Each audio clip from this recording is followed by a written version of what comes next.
My friends get sick of this because like they'll take me out on a hike and I'm like,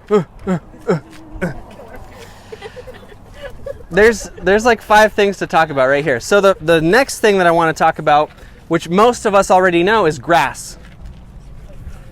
Grass is a plant that most people can already identify, right?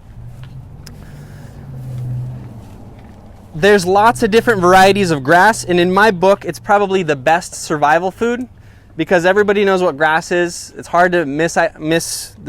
There's some sedges and stuff that kind of look like grass, but more often than not, people know what grass looks like. Grass has all the vitamins and minerals necessary to maintain proper body function, which means that if your car ever gets stuck in the forest and you don't know what else to do, you're really hungry, grass will sustain you. Now, we're not cattle, we don't have 7 stomachs, it's very hard to digest, but again, if we look for the meristematic bits, the light green parts, they're kind of chewy and, here, hold on. Whenever I do this on camera, it never works, but boom, bam, see? So maybe, let's all try this. Let's all come over here and just kind of pull on the top and try and expose this light green part. So grass is kind of a tube, right? And if you pull at just the right place, you can expose, you kind of hear like a little squeak, like a whoop.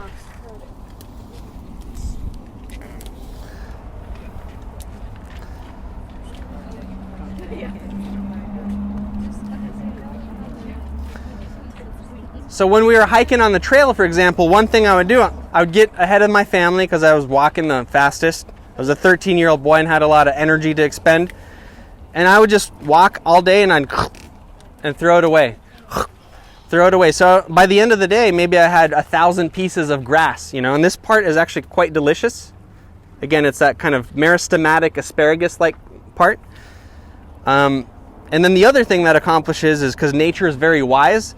So when I harvest this, eat this little bit, and then throw the grass, I'm planting more grass. The symbiotic relationship. Ann Wigmore. Has anybody heard the name Ann Wigmore before? She's the lady that popularized wheatgrass. So she was a Lithuanian woman who had all kinds of health problems, and the medical industry basically said, we can't help you. And she noticed that her cat was sitting and eating grass every time it was sick, and then it would get better. So Ann Wigmore started eating grass, and her health problems started going away. And she was the lady that pioneered wheatgrass. So now you go to the store and you pay $4 for a little shot of wheatgrass. It's because of her. But I have a little secret for you. You could just juice the grass in your yard and then it save $4. How about that? It's the same exact quality. There's nothing special about wheatgrass other than it grows the fastest. I used to grow wheatgrass for a health institute, and the certain red hard wheat just produces the most grass the quickest. But there's lots of other wild grasses that are more nutritious than that. Now, if you're going to juice grass or blend it in a smoothie, you have to ensure that it hasn't been sprayed with pesticides. So in my own backyard, I know for 2 years we haven't been spraying it. I would definitely throw that in a green smoothie or juice it, but I wouldn't go necessarily to a park to do it.